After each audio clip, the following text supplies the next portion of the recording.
Hey, what's up? That's him. There he is. That's me. He's my friend. He's an editor at the Alabama Take, a big hand in the Alabama Take. He's one of the many folks who helped me and others get the site going again years ago.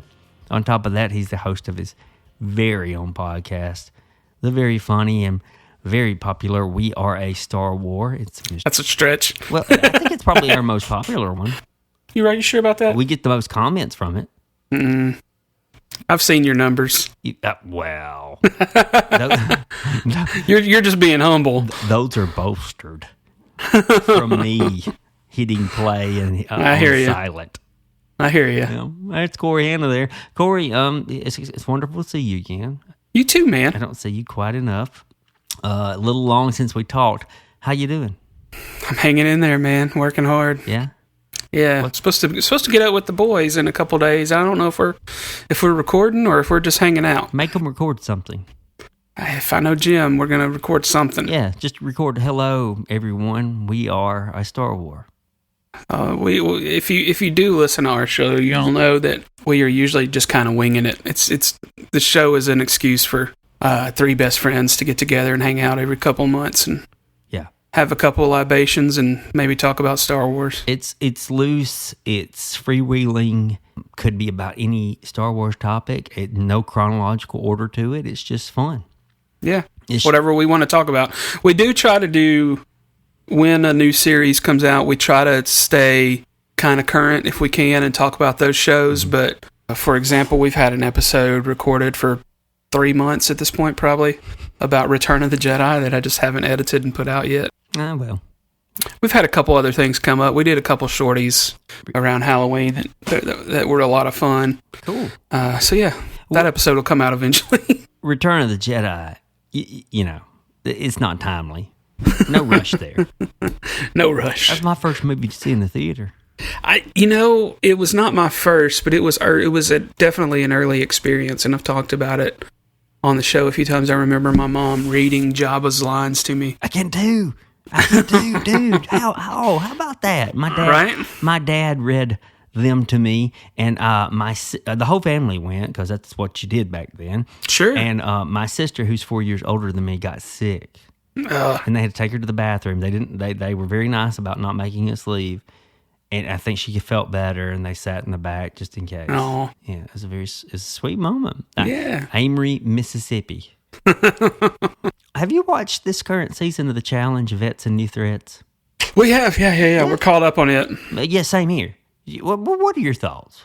Every year, I tell myself that I'm out and I'm not going to watch anymore. Oh, really? And then I end up watching it again because it's one of Jamie's favorite things ever. Mm-hmm. And so, like midway through the season, I'm usually back in. And it's pretty fun because this time, it's all like newer folks in the challenge. It's not like Bananas and some of the old heads. There. Sure, yeah, but it's kind of fun seeing newer people in it, even though sometimes like the newer folks get on my nerves. But it's an interesting season for sure. Yeah, the newer folks are an adjustment a little. Yeah, we won't spoil anything because we're not on the spoiler side, but. How are you grading this season? It's fine. It's probably a B. Yeah, I'm giving it a C+. I'll take that too. Yeah, that's about right. It's just not my favorite. And to say more would be spoiling it, I guess. But did I say too much about who was in the finale? Or no, you didn't mention the finale. Well, I just meant like where we are in the season. Oh no. Okay, no, you're fine. I think I would have heard it. But yes, if you are watching the challenge live, they are in the middle of their finale, so it's winding down. We used to keep up with it quite a lot on our podcast, but we found that those were not necessarily the most popular episodes. But that's okay. It's an acquired taste. And you mentioned Jamie. Jamie's your wife. Yeah, my lovely wife. And Jamie, who also hosts Check Your Shelf, when we're trying to get her to tell us more about books again soon. To resurrect it. Yeah, I can't wait. I hope she does. Anyway, so as a listener, you're familiar with how we do things here. We begin with ideas and notions about a show or movie without ruining it for anyone who may be on the fence or watching it and maybe behind, or maybe they haven't started it yet. This week, you and I We're only doing the one. It's the HBO Sunday night series, It, Welcome to Derry. Created, written, handled by the same creators who did the two most recent movies about 5 or 6 years ago, I think. I don't think I knew that. Yeah, I think it's pretty much the same crew. Cool. It Chapter 1 and It Chapter 2, they were called. And, of course, it's all based on the Stephen King novel, Just It. How big of a Stephen King fan, reader are you? Well, it's funny you should ask. Up until very recently, the only thing of his I had read was I read 2 of the stories from the short story collection, Different Seasons. I read The Body, which became the movie Stand By Me, and I read Rita Hayworth and The Shawshank Redemption after I'd seen the movie. Of course. So I read both of those when I was in college. And 2 of those aren't really horror. Correct. They're more teenage nostalgia almost. Yeah. One almost. of them. Well, yeah, for sure. But because I loved the movie Stand By Me when I was a kid. So when I was in college, and I saw the Shawshank Redemption right at the end of high school, I think, and into college. So anyway, whatever. So I read those, and then my wife is just a huge Stephen King fan. To this day. To this day. Okay. And so she's read a bunch of them, and it is one of her favorite books of all time, until very recently. She said that there's another King book that may be tied for number 1. So, we should have had Jamie on. Yeah, we should have. Yeah. But there's only one mic in here. I didn't really think. But so anyway, yeah. Several months ago, I told her, because I've been reading a lot more this year. I told her I wanted her to pick a Stephen King book for me to read. Okay. And her choice was a book from a few years ago. It's a short book. I read it in 3 or 4 hours. It's called Elevation. And excellent, fantastic book. I was glad that was the one she picked for me. And then I started reading the Dark Tower series, and I've basically blown through the first 3 books, and I'm about to start 11/22/63. Wow. So all that to say, I have a phobia of clowns. You and 70% of America. I would say. Yeah. So I kind of have been working through that in the last several years. Really? Yeah. Because I when the It remake came out a few years ago, the trailer would just absolutely grabbed me, and I was like, I might have to watch this. So I watched it, and then of course I watched part 2, and then I watched the mini series from the 80s. So I watched it live. Oh, really? Did it mess you up as a kid? It was fascinating. Yeah. See, I'm okay with clowns as long as they're on TV or at a 100-yard distance. When they come up and start talking to me, I'm like, I'm weirded out. Don't talk to me. I'm running. I'm shitting my pants. Yeah. And that checks out. Yeah. That checks out. So yeah, that's where I am. It couldn't have been better timing for this series to drop for me. I was like, and now I think after I finish, I probably won't be able to start 11/22/63 for a couple more weeks because of my work schedule, but hopefully over Christmas break I'm going to read it, and then, I'm going to read 11/22/63, and then I think I'm going to read It. You're one of the few people I know who came about King in reverse order. I think every one of us King readers started around 11 or 12, way too young to be reading. Excuse me. I think that's what happened with Jamie, yeah. Yeah, killing and sex, but yeah. I can remember being taken to the mall, my parents letting me roam alone in the mall, and I went straight to the bookstore. I went straight to the King section, and I would stare at the ones that I wanted to read, flip through the ones I thought I might want to read, and I would come away with some at times. I read The Stand like 3 times. I did watch that series recently. Yeah? I haven't read the book. It's a product of its time. Yeah. It was good. I enjoyed it, but like some of the effects and stuff, you're like, The book is great, and I think that something happens though when you get a little older, which hasn't happened to Jamie, which is why I think it would be interesting to have her on here. So Jamie, if you're listening, email me, talk, leave me a note somewhere. Yeah, you should totally comment on the site for this episode. That's where we always tell people to go. Comment and say, how did it not become too Kitty's not the word. That's not the word, because it was never kitty. How did it not become too stilted? Like now when I read King, it's okay. It's propulsive, but it's just, I feel like the dialogue feels stiff. Yeah. Like people don't talk like that. But I guess people in Maine talk like that. But well, see, I'm so far into the Dark Tower, we're not in the real world anyway. So that's a good point. I never did read it yet, surprisingly, which is sad. Yeah. I'm going to very soon. I read Salem's Lot. That's just on my to read list. Not too bad. I read a lot. I can't list them all, but my son Carter really wants me to read Duma Key. Have you ever read that one? I haven't. That's around that time. There becomes a time where I quit.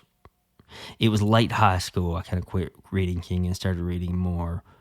I can't tell you who varied authors. Yeah, I'm hoping to.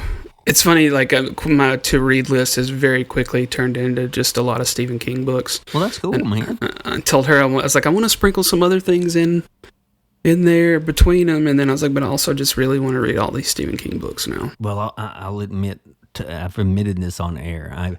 I've turned old man, and all my to be read list is it's all nonfiction now. I'm just old head. My theory is, even if it's bad nonfiction, at least I learned something. Yeah. If it's bad fiction, I get angry. And I'm like, stop talking like that. But so, yeah, welcome to Derry, based off the book, because it's a bit of a prequel, heavily based off some of the other, well, I guess I could say books, other Stephen King things, as well as the two movies made by the same crew. Do you think they're managing the information they have from the book and the first two movies well? You know, they're trying to kind of blend a little. Particularly Dr. Sleep. Have you read Dr. Sleep? No, I haven't. Yeah, apparently they're borrowing heavily from it. I just saw a TikTok the other day that was explaining why one scene that would make more sense in the last episode of Welcome to Derry if you've read Dr. Sleep. So that probably needs to go on a list soon also. I know that scene. Any major gripes of Welcome to Derry just as a show? For me, no. I'm all in. My wife, who loves the book, as I said, is not all in exactly. She said it just something feels a little off to her and she can't quite put her finger on it.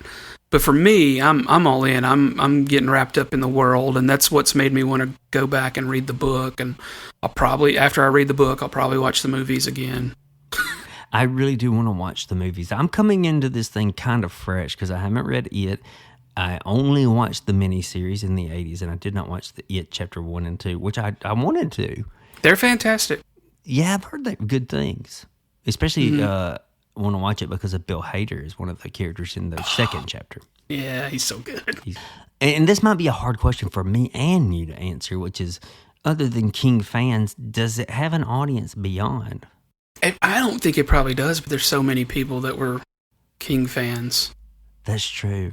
You know? That's a large swath. That's a large number of people, yeah. From kids that grew up with it 30 years ago, 40 years ago. I'm just shocked that HBO seems to be putting a lot of chickens in the Derry basket because it's a Sunday night prime time. Here's our HBO. The Sopranos used to live here. You know what I mean? Yeah. Yeah, I haven't thought about it that way. That's interesting. It's dead center HBO's big rotation for the premiere Sunday night, and I'm okay with that if that's what they want to do. Have they officially greenlit season 2? Not that I've heard, but I wouldn't be surprised if that doesn't happen any day. Yeah, because everything I've read or seen online makes it sound like they've basically already said they're going to do it, and it's going to be from this version of the book. Like, there's little allusions to it, like in the opening credit thing. Like, it's supposed to be 27 years before what's happening right now. Right? It's a cycle. Yeah, and they'll explain, like, where the car came from. Oh, yeah. Right? Yeah. The car that they pulled up. Which has not been mentioned since much. No, but it's a major story, apparently, that happened in the book. Okay. Yeah. What's your favorite component of Stephen King's writing in his works? What like?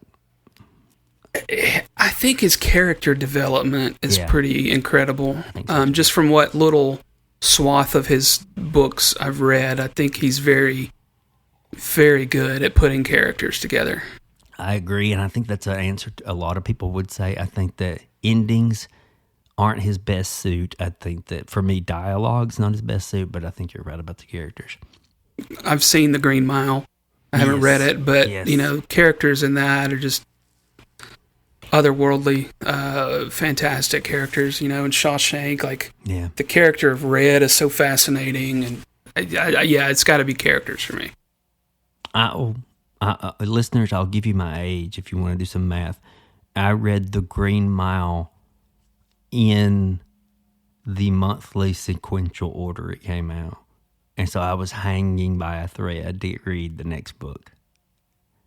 And it was Do you still have those? No. Because I borrowed some from a girlfriend. I would buy one. We would share it. We saw them all recently at a used bookstore in Nashville, and we started to buy them all just so we would have them. What was the asking price? They were only $3 to $5 a piece. Oh, okay. They were cheap. Okay. And we will more than likely get them the next time we go back. I just left there with a stack of what's the place? McKay's in Nashville.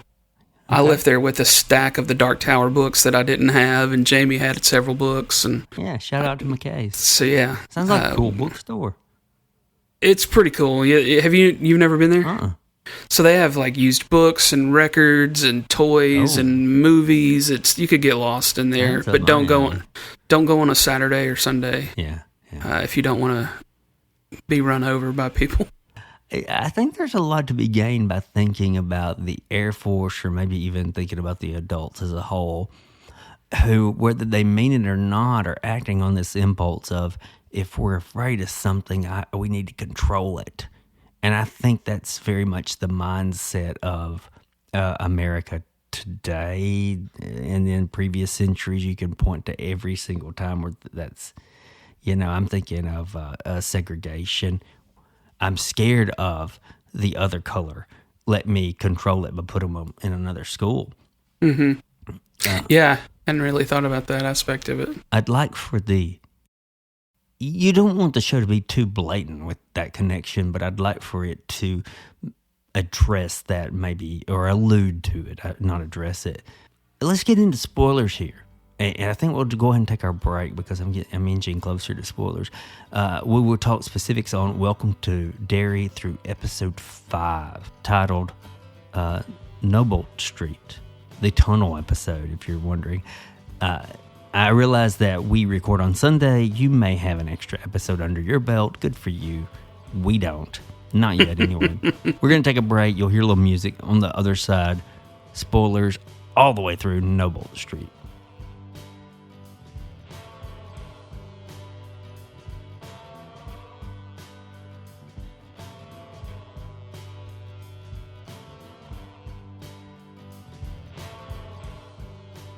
Okay, we're back. Happy to have with me one of our editors, one of our helpers, one of the Alabama Takes best people to have around. Podcast host of We Are Star Wars. You got to check it out. Corey Hanna's with me. Corey and I are on the back half of the podcast for this episode, which means we're going to talk spoilers. We're going to talk specifics. So you've been warned.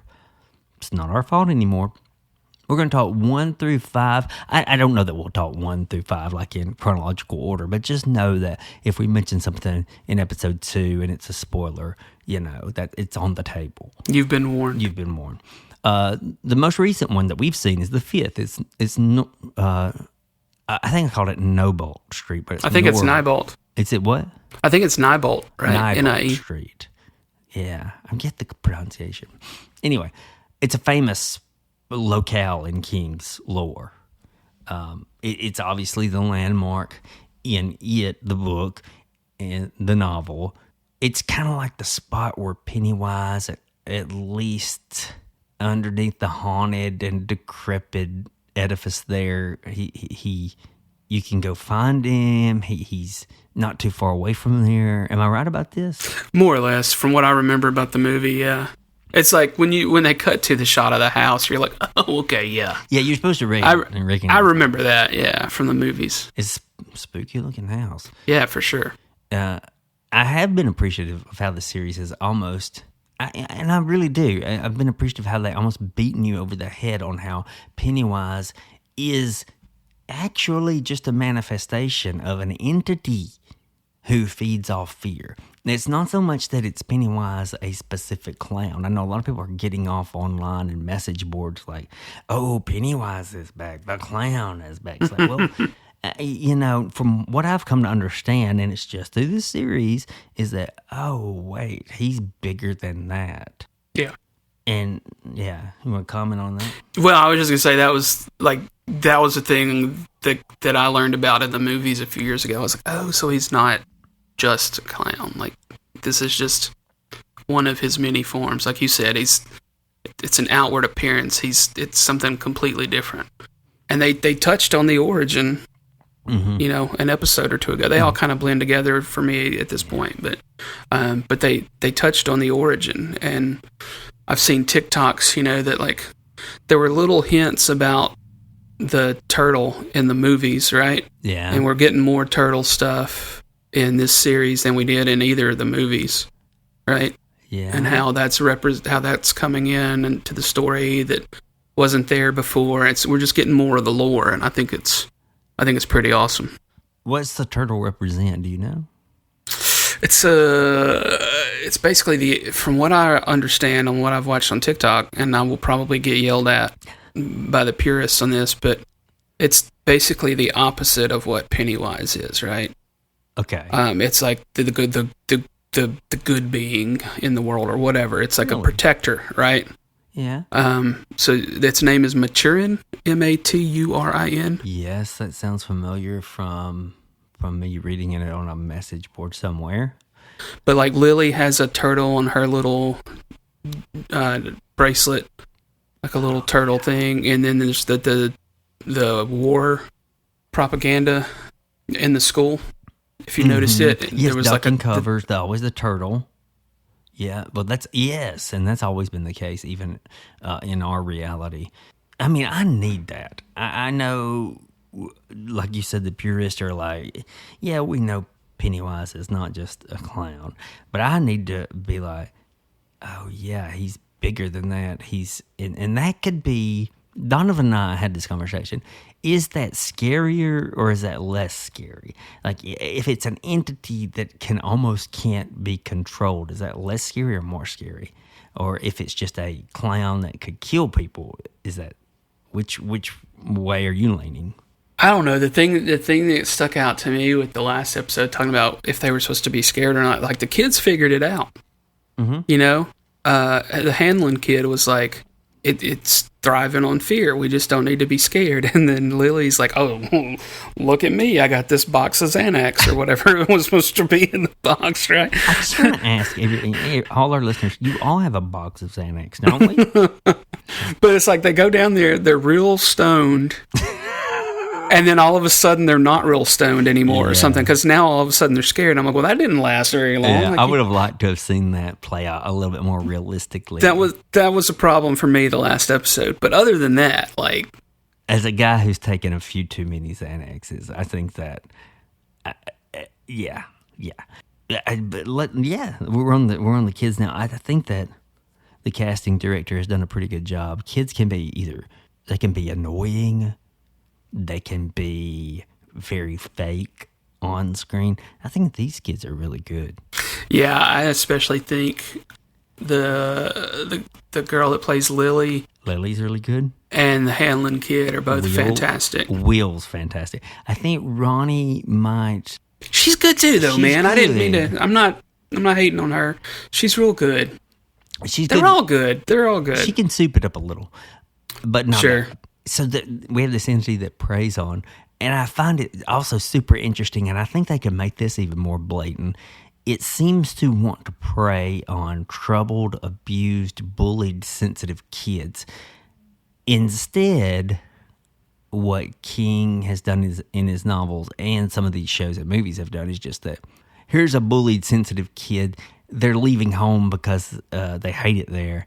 and then they get preyed upon. But it's not. I'd like to see more of the direct connection of this entity wants that. It's almost what we see with or read about with sexual predators. You know, they kind of have a sixth sense of who needs a daddy figure in their life, and that is scary. Yeah. And then the creators held off on showing any of Pennywise as a clown until this 5th episode. This is the one we're talking about. Pretty much looks the same as far as I can tell. Did they doctor him up even more than? I don't think so. I mean, they've got the same actor, you know? Yeah, Bill Skarsgård. So I think that's helped a lot, you know, that he was willing to jump back into that.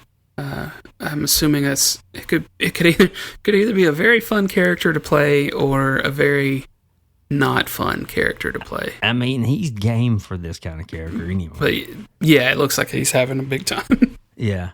I do like that this episode is the one where everyone's in the know now. Yeah. I think almost everybody's caught up on who and what they're doing. The pieces are mostly in place. The Air Force are aware of this force. They know to go to this house, start there. They know that the town of Derry is almost a fence, thanks to the indigenous people of years ago. And then the kids, thanks to this Maddie, I'll put in quotation marks, they now know, go to the sewers. And, you know, he lays it out for them. I think he stretches the truth about one thing. I think he says that Pennywise sleeps during the day, which is not the case. Yeah, here's how naive I am. I thought that was really Maddie. Oh, how long did it take? I mean, once they got down there and figured it out, I was like, oh, okay, duh. Well, he was always a little bit of a weird little bastard anyway. You know, he was the inciting death. That damn pacifier. That was super weird. Yeah, he was the inciting death that kicked it all off in episode 1, so it's been a while. That's right. He informs kids just before Will joins them, and I think that's crucial because I think that Will might have a little bit more intel than they do.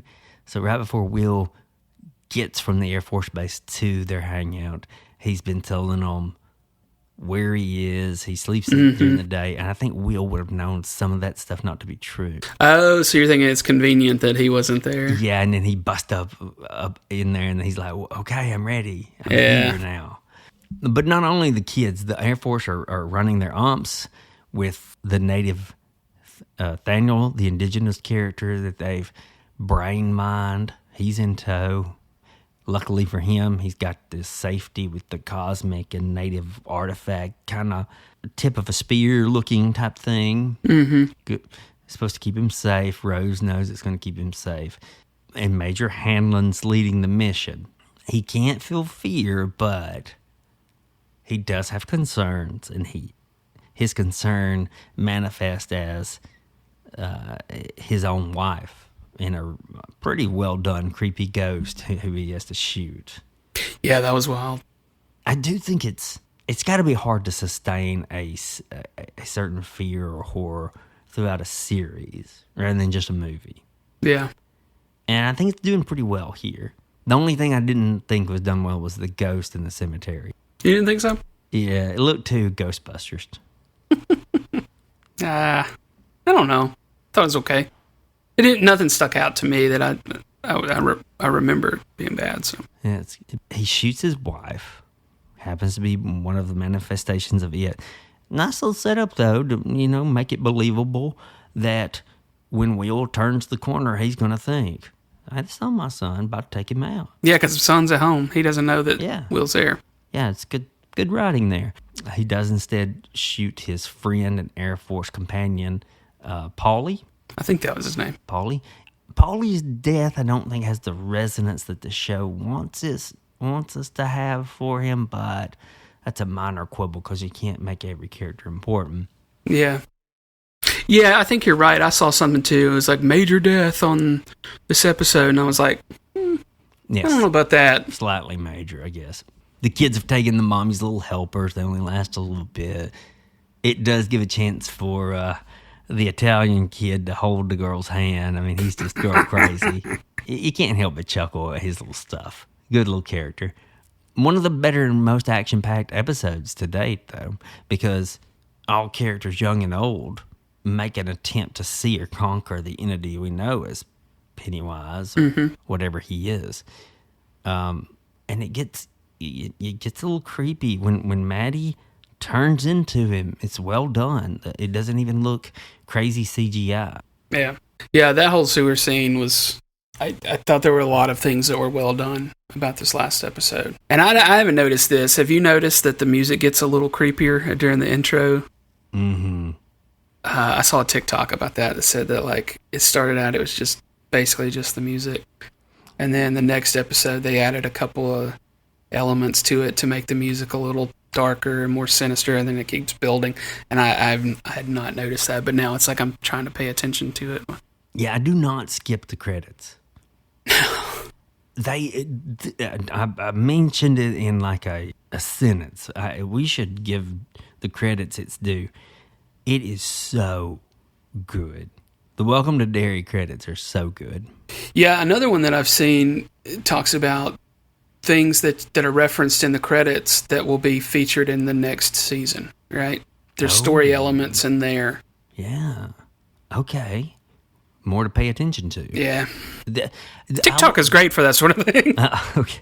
The credits, the opening sequence for the credits, I think does so perfectly what the show wants to do. It gives you that feeling of nostalgia while at the same time creeping you out.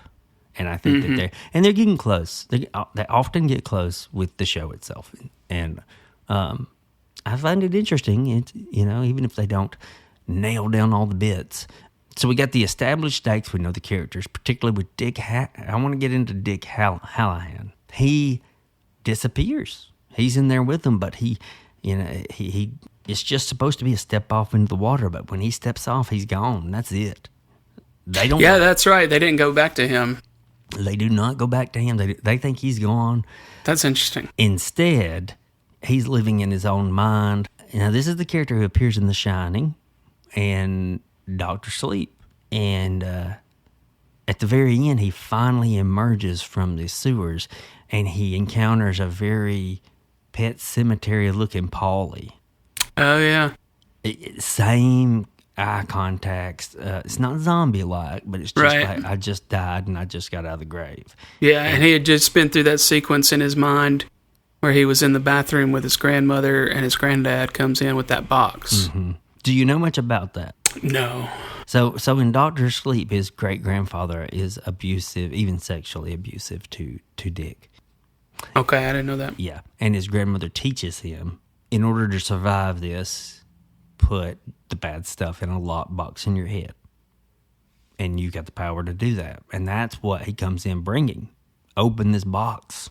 And he gets it open. Now, we don't know as viewers what he opened up, but we do know that when he leaves the sewers, he sees a dead Polly walking around. Yeah. Does that mean he now sees a lot of dead people walking around? I don't know. That's a good question. Yeah, I didn't know the story behind the box because I was just like, oh, okay, so the box opens up and it's got The Shining in it, right? I think it's worse. Yeah. But I mean, the way the light came out of it. Yeah. I was like, oh, okay. It's very much Pulp Fiction, wasn't it? Yeah. I was like, it's got Marcellus Wallace's soul in it. Well, if it ends up being he can see dead people, man, this show, and I even going so far back as Pet Cemetery, they really do get just have died people make up perfect. Okay. Yeah.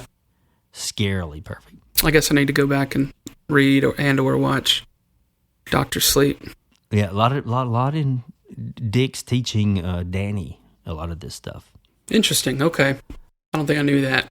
I saw The Shining in theaters a few years ago. I had seen it before, but I was in college the last time I saw it.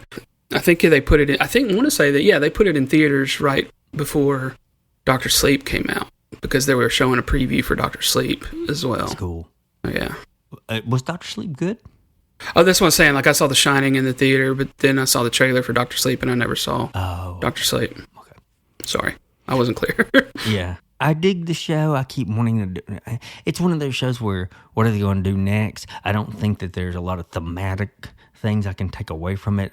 Here and there, sometimes though, I do think the show can improve tenfold if they dig into that teenage fear, if they mine that for examination without simply using it as a plot point for Pennywise to use against them. Yeah.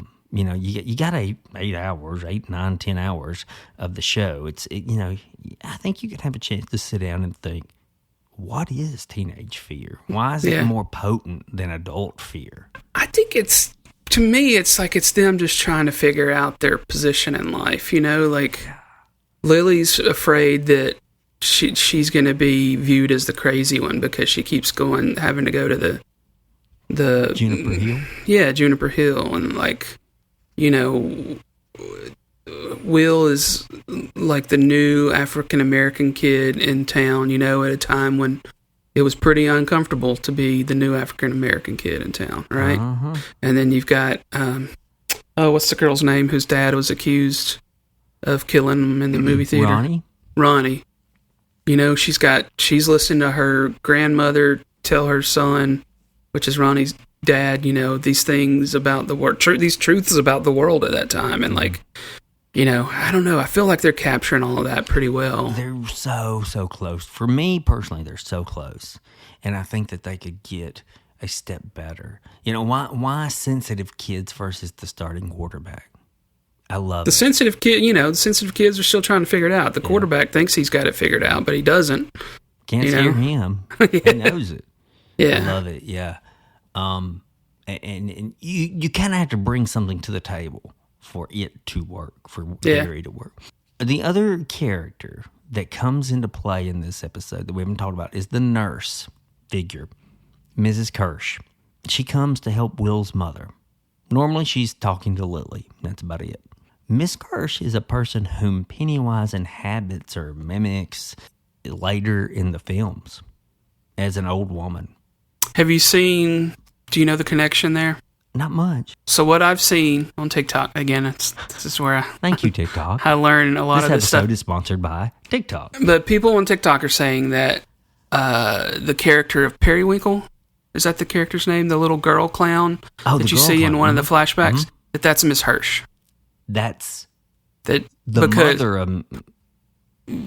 Because there's something to do with the cup that she had, a little cup and saucer. You see it in the background in Miss Hirsch's apartment at some point, and then you see the hairpiece in the corner. It's like they don't draw attention to it. Yeah. And then there was some other connection because Miss Hirsch is in part 2 of the movies or something from a few years ago. As an old lady. And you see that cup and that saucer in her apartment at that point. So the internet is telling me that Miss Hirsch is Periwinkle the clown. Wow. I just came to the conclusion that Miss Kirsch can't be long for this world.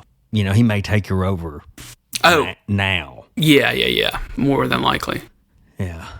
I may have all of this entirely wrong. I'm just relying on what the internet is telling me. From what I've read. Cool. The episode ends with a sense of being more prepared to attempt to defeat something that could be dangerous, like Pennywise and what he represents. Maybe they're more prepared, maybe they're less prepared. Yeah. Mr. Hanlon, General. Is it General? What's his rank? So he's Major Hanlon. Major Hanlon. Yeah, General Francis is who he reports to. That's right. So he's bought in by the end of this episode, though. Yes. He knows there's crazy stuff happening. Right. He's like, why did you move my family here? He's mad. Yeah. And that's good. Yeah. That's good tension. The only person we haven't talked about is Hank. Hank is Ronnie's dad. He's the black guy who managed to escape the Shawshank prison bus because it was attacked by some presence. It allows him to get back to the lady who happens to be Mrs. Kirsch. It was the lady he was having an affair with on the night of the child murders. He could never come out and say this in this era because she's white and she's married. Yeah, there's a whole lot happening right there. Yeah. So, had they told that before and it just went over my head, or did they just reveal that in this last episode? It wasn't in episode 5. No, you found out in episode 4. Okay. Mm-hmm. so not that long ago. Okay. But you get a lot of sympathy for Hank. I know having an affair with a married woman is not too kosher, but it's just because she's white, he's going to be lynched, if at all possible. Mm-hmm. It's so he's in a no-win situation. Yeah, but at the same time, he's almost privy to these monsters, or at least his kids are. Welcome to Derry has a lot of irons in the fire, and it might have too many in it to be great. But you're digging it. I'm in, yeah. We're just a few hours away from watching a new episode. By the time people hear this, it will have passed. It will have passed. I'm glad you joined me, man, because you helped me parse through some of the lore. It is heavily on lore. Sometimes I wonder if too much. Sometimes I think just I'm in it. I love that shit. Yeah, you do. Yeah, I know you do. Sometimes I do and sometimes I don't. Sometimes I'm like, yeah, I'll go read about this on a message board and it'll be great. It'll add to it and I love it. And then sometimes I'm like, no, just give it to me in the show and I'm fine. Yeah. I'm in, man. Like I said, it's made me want to pick the book up. It kind of has me too. One thing it's done for me, I'm definitely at some point, I hope, go back and watch the movies. Yeah. The chapter 1 and 2. We have reached the end of our episode. I've enjoyed it. I hope Corey's enjoyed it. Been great. I love it. Go check him out on We Are a Star War. They don't really have a set schedule. If you subscribe to them or follow them, they'll drop some when they have time, and they're always a lot of fun. And you don't have to be. They're made for the ultra fan, and they're made for the I'm just getting into Star Wars. So we're just trying to have fun. And we know there's a million other Star Wars podcasts out there, and you will get a lot more information. From those podcasts. If you want to listen to three friends having a few libations and talking about three buttholes, talking about Star Wars, that's what we do. We have a good time. Yeah, you can feel their happiness and joy to be around one another. They're friends. But here we are. We're at the end. We hope you've enjoyed. For Adam, Donovan, and for Corey, I'm Blaine. We hope you don't peek too long about what's flowing in the sewers this week. We'll be back next Tuesday.